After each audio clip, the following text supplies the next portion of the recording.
I'm Luke Whyte, a second-generation Jamaican-British property investor here in the UK, and you're listening to Property, Purpose and People, a podcast that is specifically and intentionally created and curated for the Windrush generation and their descendants.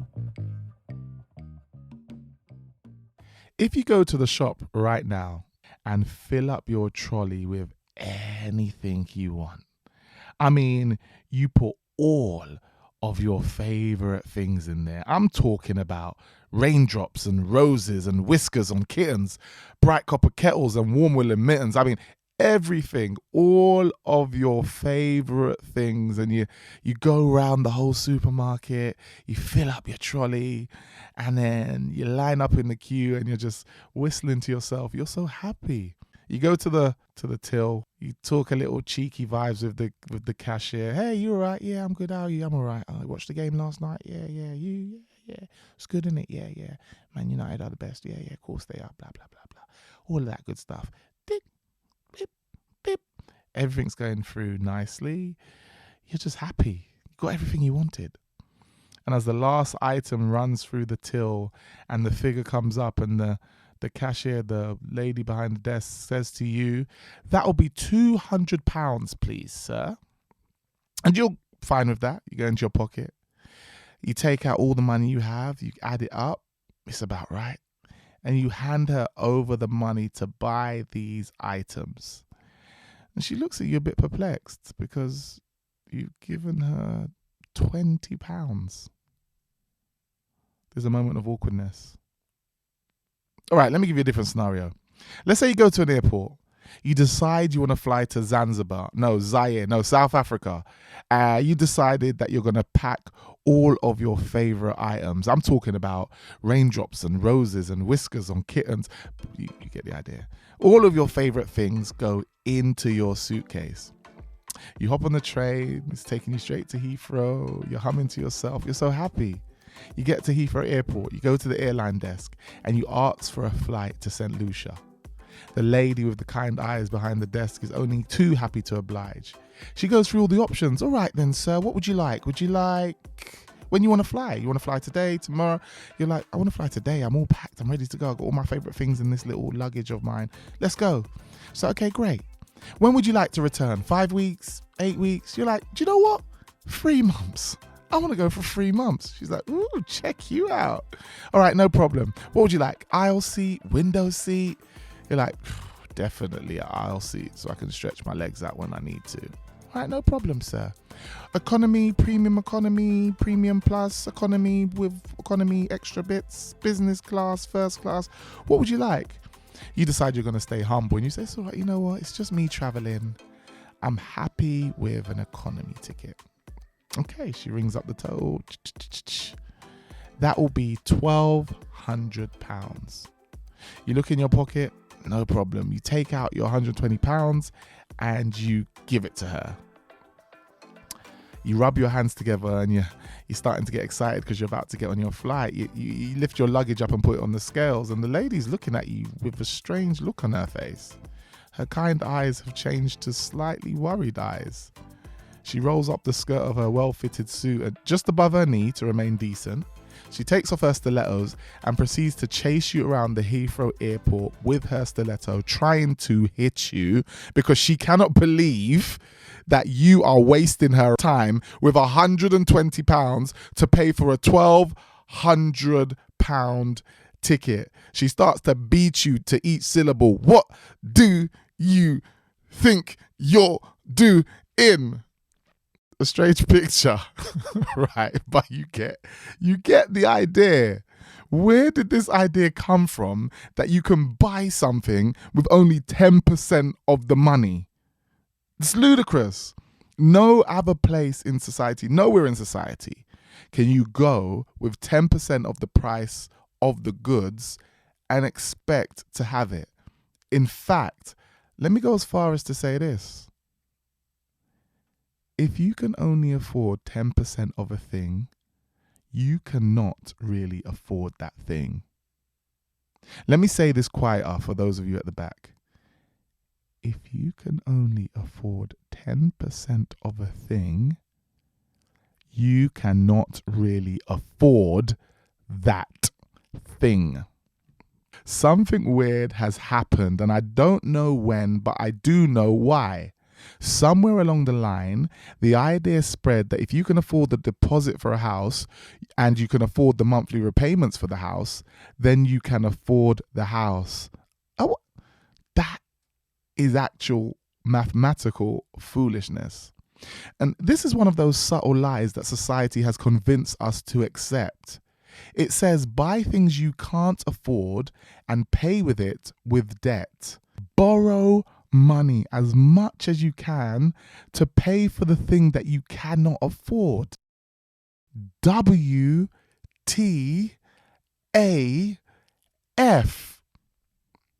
This level of financial stupidity is what has led to the dire financial straits that billions of people in the Western world find themselves in right now. And in fact, multiple governments do as well. They've borrowed themselves into infinity and beyond. Now look, it's difficult to calculate the cost of stupidity, but let me give it a go. The Office for National Statistics calculates that the average house price in the UK is £282,000. That's the average price across the whole of the UK. The same Office for National Statistics says that the average salary is £37,430. After deductions each month, that's about £2,500 a month. So let's say person A, all right, let's give person A a name. Let's say Raymond, no, Drake, no, Porsche, no, Roy, let's say Roy earns £38,000 a year. All right, so we've rounded it up. Okay, we've gone from 37,430. We're going to say £38,000. He's seen a house for the average, let's say £280,000. He wants to buy it. Problem is, Roy doesn't have £280,000. So Roy can't buy the house. The end. Well, that's what it should be. You can't afford the house, so you can't buy the house. No, that's not what we've taught ourselves. That's not what society has taught us. Instead, Roy goes and gets an extra job. He saves aggressively. He eats rice and peas and rice, full of ketchup for the next 6 months. Miraculously, he scrapes together £20,000. He hears about a very, very generous bank, the kindest bank ever, that allows him to actually only put down 5% deposit for his £280,000 loan. Great. This means he only has to put down £14,000. Now, I hope you're tracking with me so far. I know some of you are not really into numbers and that, but just follow this analogy for a little bit longer. So the house is £280,000. They're letting him put down 5% deposit, which is £14,000. That leaves him with a balance of £266,000. Roy is so happy. So Roy's payment for this mortgage, for the privilege of them lending him this money so he can buy this house, is £1,400, give or take, each month he's paying for his mortgage. That's at a 4% interest rate for 25 years. But here's the best part, and I'm so happy for Roy. I'm just like, oh. After 25 years, he's paid a total repayment of, say it with me now, £420,000. So, in this fictitious situation, Roy, after 25 years, has paid the bank back £420,000 for £266,000 that he originally borrowed. That means they have made a massive £154,000 in interest. How you like them numbers? Now listen up, there are so many factors to consider when we're calculating the real cost of a mortgage, and everyone's circumstances is different. For example, a pay rise or a job switch could mean that Roy, throughout the 25 years, might have extra money, which means he could pay down the debt quicker, which means ultimately he'd pay less interest because he will have the loan for a shorter period of time. But Roy could also lose his job. He could struggle to make ends meet, and he could get the house repossessed. So, of course, there are those options and everything in between. Now, you might have to listen to this a few times because there's a lot of numbers there and a lot of hypotheticals and a lot of brain power, and it's a bit tricky. But fundamentally, what we're talking about here is, what is your perspective on debt, which is what a mortgage is. A mortgage is a big, juicy, fat debt. Now, look, whatever your view is on this, whether you're pro-debt, anti-debt, or you've never thought about it, I'm not probably going to change your mind, to be honest. So rather than trying to change your mind, I want to give you this idea. I've heard it said, and I agree with this. Intelligence is being able to hold two opposing ideas in your mind at the same time and not go insane. Let me say that again. Intelligence, real intelligence, is being able to hold two opposing ideas in your mind at the same time and not go insane. So regardless of your viewpoint, are you intelligent enough to entertain the idea that debt is the devil and debt also could be okay?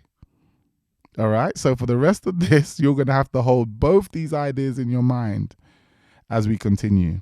The common response when I share these ideas with people about the ill thought out thought process behind taking out a mortgage or taking out debt, the common response that I get, and probably what you're thinking, is, but Luke, if I don't take out debt, I will never get on the property ladder. And if I pay rent instead, let's say it costs the same as the mortgage. So rather than paying £1,400 in a mortgage, I'm paying £1,400 rent. Then I'm just paying someone else's mortgage. And at the end of it, I don't own the property at all. Plus, the landlord can kick me out at any time.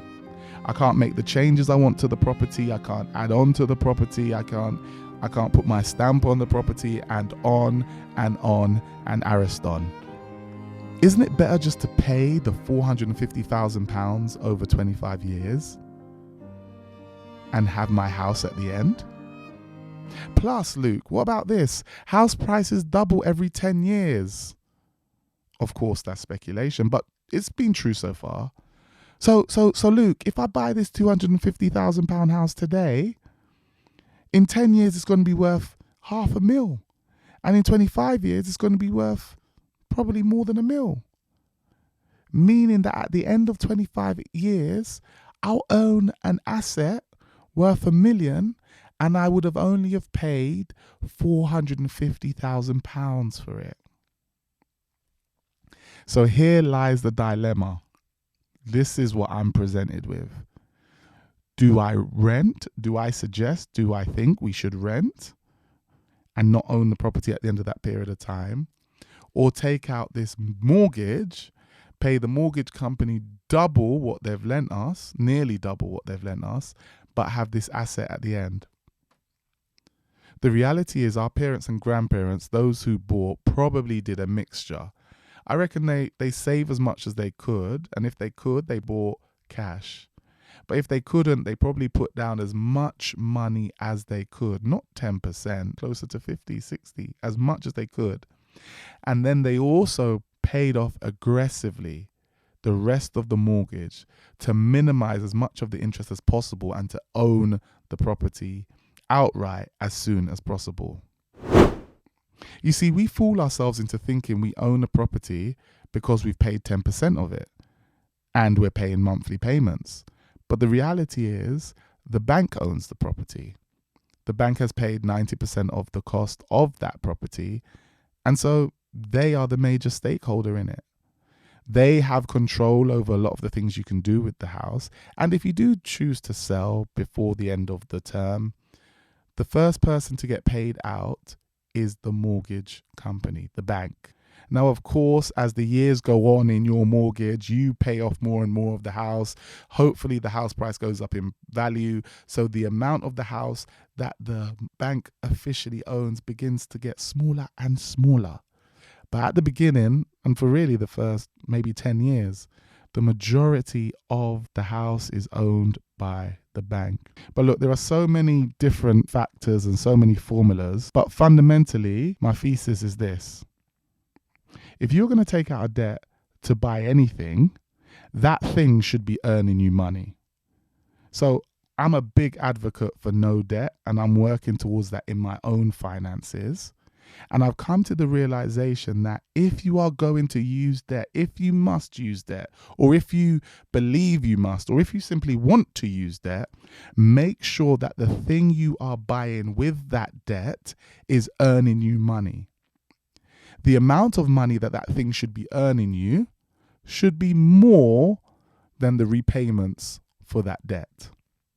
For example, if I take out £1,000 loan to buy a car and repayments for that is £100 a month, but I'm using that car as an Uber driver and I'm making £500 from Uber driving, that would be a good investment. I take £100 from my £500 each month that I make, pay off the payment for that £1,000 loan, and I make £400 profit. That is a sensible way to use debt. However, if I take £2,000 loan, I head back to Heathrow, I go to that lady who wanted to beat me with the stiletto, and I say, I have the money now. Give me that ticket to St. Lucia. That would be a bad investment because I have bought a ticket or bought an experience that is not going to make me any money back. That is a sure way to financial ruin. For your property to be an asset and not a liability, it needs to make you money. It needs to make you more money than you're spending on that property. In Roy's case, that means he needs to make more money than the £1,400 plus all the other expenses that he's spending each month for that property. So one of the easiest ways is to find a lodger or a tenant. If the property is a 2-bed or a 3-bed, whatever, however many rooms it has, making one of those rooms available for a paying tenant is a way to start to make money from the property. Now you can go a step further. You can have multiple lodgers or tenants. If you've got a 2-bedroom property, that might mean renting out both of the rooms and yourself staying in the living room. Now, this sounds crazy to some of you. You're like, what? I've just taken out this loan. I've just got this house. I've moved out of home and my family home so that I can have more space. And now you're telling me to live cramp up in my own yard? It ain't going to happen, Luke. It ain't going to happen. That's fine. You do you, honey boo boo. But listen, I'm explaining that your property needs to make you money. Otherwise, it is just a pit taking all your money, and you would not want that. So get a lodger. Get 2 lodgers, get 3 lodgers, get 2 lodgers to share one room, get some international students. That's one that works really well. There are different companies and different international schools that bring over international students that you can host in your home. By hosting them in your home, you start to make money. And again, your property begins to make money for you rather than simply being a bundaless pit. What else could you do? Well, if you don't like the idea of a long-term tenant or a lodger that's there for a long time, you should consider using your spare room on a short-term let. That means making the property look really nice, investing in that spare room, and then listing that property on websites like Airbnb and Booking.com. Now, the settings fully allow you to show that this is a room in a house, and that means that people who come are aware that they may be sharing different amenities with you, and that's fine. The type of person who wants that type of arrangement is someone who's happy to be in a space with people. Maybe they're traveling alone and they like the idea of being part of a family, or at least having people around them. And the benefit of this is you can switch it on and off. In times when you want your whole property to yourself, you can switch that setting off. In times when you're happy to host, or maybe you're traveling and you're happy to make money from the property while you're away, you can simply turn the listing back on. You can also consider running some type of business from your property. Maybe you're going to record a podcast. Wink, wink. Maybe you're going to film YouTube videos. Maybe you're going to use a space in the house to facilitate some type of use linked to your business. Maybe you're going to store books in there, or store items for reselling, or whatever you're going to do. But utilizing a space in your house for business purposes has many advantages, including tax advantages. So again, speak to a tax advisor about that. Maybe you've got space in the garden or to the side, or you've got a garage or something, and you could turn it into a secondary unit. So a whole separate dwelling where, again, you can rent it out to a lodger, a tenant, or on a short-term basis. Now, of course, many of these ideas center around somebody else using that space. But of course, that's one of the best ways to maximize the money that your property can earn. And this turns your property from simply a liability that you enjoy with your family to being an asset because it's generating income for you. If your property is not making you money and it's simply taking money from you each and every month, then it's a liability. And we don't want no liabilities around here. Thank you so much for tuning in so far to Property, Purpose and People. We've been talking about the practicality of debt and considerations that we should have when deciding whether or not debt is a good idea for buying a property. After the break, we're going to talk about the emotional impact of debt and how it can impact us on a deeper level. I'll see you after the break. Guys, thank you so much for listening to the episode so far. It's me, Luke, obviously. Just a quick one to say this episode is sponsored by me. So listen, if you want any help with your property, if you want any advice, shoot me an email, luke@lukewhyte.com. That's LUKE@LUKEWHYTE.com. We can get it cracking. And that's about it, really. On with the show. Peace.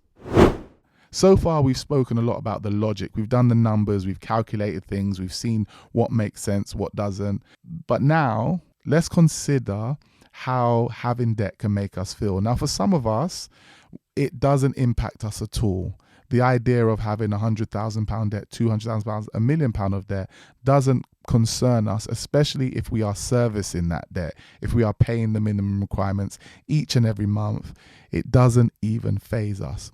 For others, having debt feels like a big chain around our neck, a big weight around our neck that we are constantly pulling around. And in the case of a mortgage, that can be a boulder around our necks for 25 years. It puts pressure on us in our jobs. It makes us fearful of losing our jobs just in case we have no other way of paying that bill. And maybe that means you have to stay in a job that you don't like simply to pay off the mortgage. Each and every year you're counting down to being able to pay off this mortgage. And for some of us, that's not a nice way to live. It's a real pressure and a real worry for so many.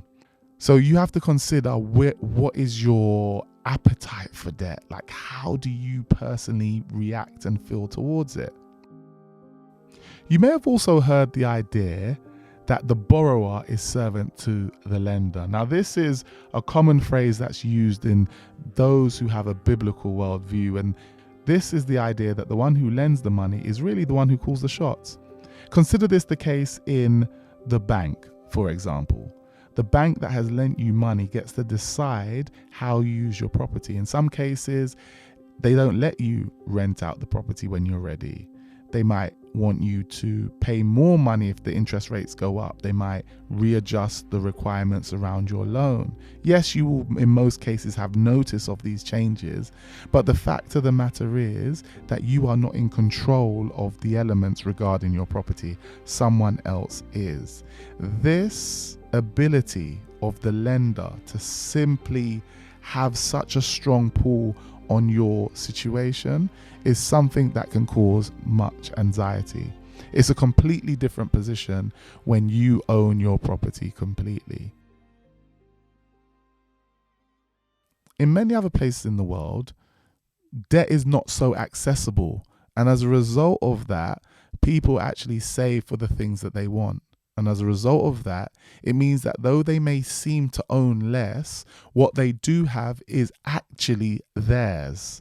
This is a dichotomy between the Western world and much of the other world.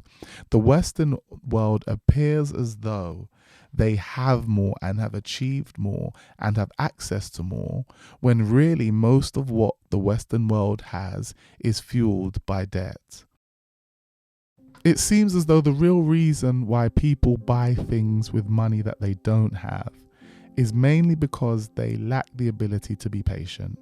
Most of us don't want to take the time it takes to save for the things that we want. We don't want to take the extra job. We don't want to spend the extra time, when all we have to do is apply for the store card, apply for the credit card, apply for the loan. And as long as our credit score allows, we can have those things that we want right now. But there's something that happens, I believe, to us as individuals when we take the time to save for the things we want. One, when you start calculating things in terms of it's going to take me 7 years to have that, 3 years to have that, 6 months to have that, you quickly start to realize, is it something I actually want? Do I want to be saving for all this time for that thing? Is it even worth it? On the other hand, it also gives you time to decide on the type of person you want to be. The type of person that can be disciplined enough to save money over a period of time, despite what else happens in life, is the type of person that can probably be successful in other areas. It's a transferable skill, delayed gratification, the discipline to save, the discipline to assess whether or not something is actually necessary. These are all skills that will transfer well to other areas of life. Good debt versus bad debt. This is a conversation that often takes place. Is there such thing as good debt? Is all debt bad? As I told you earlier, intelligence is the ability to be able to hold two opposing thoughts in your mind at the same time and not go insane.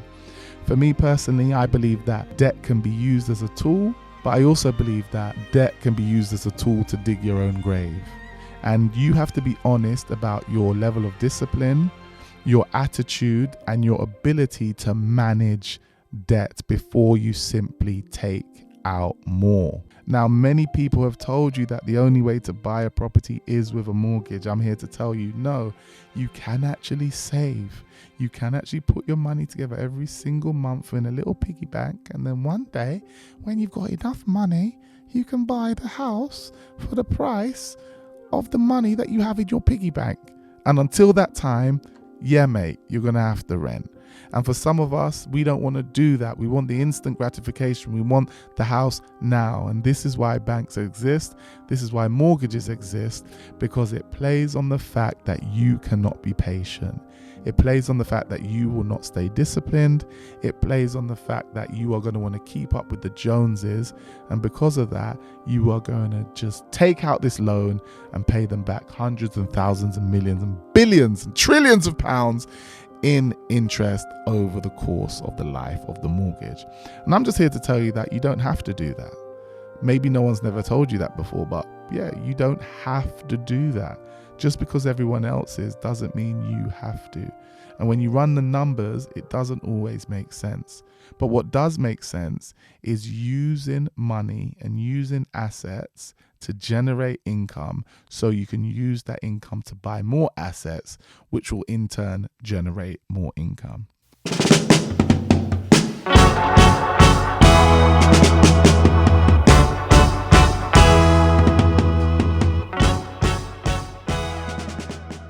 I hope you found this episode useful. I hope it makes you think, and I'm looking forward to seeing you on the next episode of Property, Purpose, and People. Peace.